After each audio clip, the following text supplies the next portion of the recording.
আসসালামু আলাইকুম। আলহামদুলিল্লাহ, অবশেষে আজকে আমরা চলে গিয়েছিলাম আমাদের কাঙ্ক্ষিত সেই ট্রলার ভ্রমণে এবং এটি সবথেকে ব্যতিক্রমধর্মী একটি ট্রলার ভ্রমণ। যদি পুরো ভিডিওটি আপনি দেখেন বুঝতে পারবেন যে কি ছিল না আমাদের এই ট্রলার ভ্রমণের আয়োজনে। আগের দিনের ভিডিওতে আমরা বলেছিলাম যে শর্ট টাইমের মধ্যে কোথাও তেমন একটা আমাদের যাওয়া হয় না, তাই আমরা আমাদের এখানে ট্রলার ভ্রমণ করার জন্য একটা প্ল্যান করেছিলাম গত কয়েকদিন আগে। আগের দিন রাত্রে আমাদের যে উপহার সামগ্রীগুলি আছে সেগুলিকে আমরা র্যাপিং করে নিয়েছি এবং এটা আমাদের করতে প্রায় সারা রাতি লেগেছে এবং সকালবেলা আমাদের মূল কাজ হচ্ছে সকালে আমাদেরকে রান্না করতে হবে। এই রান্নাগুলি করে আমাদেরকে নিয়ে যেতে হবে ট্রলারে। দুপুরের খাবারের জন্য আমরা তৈরি করেছিলাম বিরিয়ানি এবং কোয়েল পাখির রোস্ট, এবং বিরিয়ানির মধ্যে আমরা দিয়েছিলাম আমাদের নিজেদের হাতের তৈরি ঘি, যেটা আপনারা আমাদের থেকে অর্ডার করেন। আলহামদুলিল্লাহ, মোটামুটি আমাদের রান্নাটা কমপ্লিট হয়ে গিয়েছে। এখন আমাদেরকে যেটা করতে হবে সেটা হচ্ছে গিফট আইটেমগুলোকে সুন্দর করে সাজিয়ে রেখেছি আমরা। এর পাশাপাশি আমরা নাস্তার যে আয়োজনটা করেছি সেই নাস্তাগুলিকেও আমরা খুব সুন্দর করে রেডি করছিলাম। সবকিছু কমপ্লিট হয়ে যাওয়ার পর এগুলিকে নসিমনের মধ্যে আমরা সাজিয়ে নিয়েছি নদীর পাড়ে যাওয়ার জন্য, যেহেতু আমাদের এখান থেকে নদীতে যেতে প্রায় 1 কিলোমিটারের পথ। এই পথটা আমরা হেঁটেই যাব, আর বাকি যে খাবার বা আসবাবপত্র আছে এগুলিকে আমরা নসিমনে করে পাঠিয়ে দিয়েছি। সকাল সকাল আমাদের ট্রলারটাও চলে এসেছে। এই ট্রলারের মধ্যে আমরা সমস্ত কিছু সাজিয়ে নিয়েছি। এর পাশাপাশি একটু গুড়ি গুড়ি বৃষ্টি হচ্ছিল, আমরা টেনশনে ছিলাম বৃষ্টি হয় কিনা। এর জন্য আমরা আমাদের তাঁবুটা নিয়ে গিয়েছি, আমাদের খামারে যে তাঁবুটা থাকে।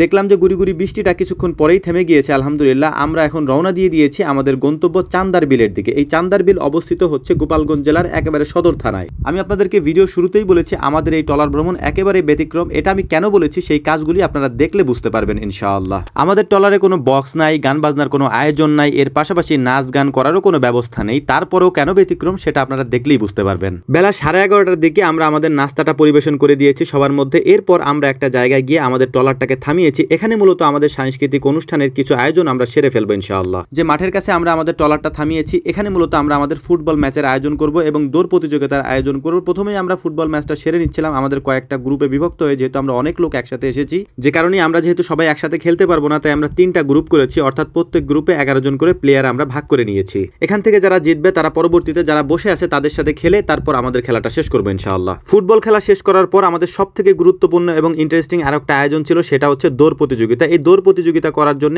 আমরা আমাদের গ্রুপগুলিকে আলাদা করেছি, অর্থাৎ একেবারে ছোট যারা, তারপর থেকে তার থেকে বড় যারা, আবার তার থেকে বড় যারা, একেবারে মুরব্বী যারা, এদের সবাইকে আমরা আলাদা আলাদা গ্রুপে বিভক্ত করে তারপর এই দৌড় প্রতিযোগিতাটা আমরা পরিচালনা করেছি। আলহামদুলিল্লাহ, আমি আমাদের গ্রুপের দৌড় প্রতিযোগিতায় ফার্স্ট হয়েছিলাম, যদিও আমাকে পুরস্কারটা দেওয়া হয়নি। তো যাই হোক, দৌড় প্রতিযোগিতা শেষ করার পর সব থেকে ইন্টারেস্টিং যে খেলাটা আমাদের ছিল সেটা হচ্ছে বালিশ খেলা। যেহেতু আমরা বালিশ খেলা দিয়েছি কিন্তু আমাদের কাছে কোনো বালিশ নেই, তাই আমরা আমাদের ফুটবল দিয়ে এটা আয়োজন করেছিলাম। এই খেলায় মোটামুটি 70 থেকে 80 জনের মতো আমরা এখানে এসেছি, তার মধ্যে সবাই প্রায় অংশগ্রহণ করেছে। এখানে এসেও 4 নম্বর আমি বাদ পড়েছি, এটা খুবই দুঃখজনক একটা ব্যাপার। তবে আনন্দের বিষয় হচ্ছে আমার ছোট ভাইরাই জিতেছে, ওরা জেতা মানেই আমরা জিতে যাওয়া। এরপর এখান থেকে আমরা আমাদের ট্রলারে উঠে তারপর আমাদের ট্রলারটা যখন কিছুক্ষণ চলতে শুরু করলো, এক জায়গায় থামিয়ে আমরা আমাদের দুপুরের খাবারটা সেরে নিচ্ছিলাম, কারণ এরপরে আমাদের মূল প্রোগ্রাম যেটা সাংস্কৃতিক অনুষ্ঠান সেটা এখন আমাদেরকে শুরু করতে হবে। তো আলহামদুলিল্লাহ, সেটা শুরু করার জন্য আমাদের প্রথমে যেটা করতে হবে সেটা হচ্ছে কোরআন তেলাওয়াতের যে প্রতিযোগিতা আছে সেই প্রতিযোগিতা আমাদেরকে শেষ করতে হবে। কোরআন তেলাওয়াত প্রতিযোগিতা আমাদের এখানে প্রায় অনেক লোক অংশগ্রহণ করেছে, যেহেতু অনেকেই মাদ্রাসার স্টুডেন্ট আছে। এর পাশাপাশি জেনারেল পড়ুয়া অনেকেই আমাদের কোরআন তেলাওয়াত প্রতিযোগিতায় আলহামদুলিল্লাহ অংশগ্রহণ করেছিল।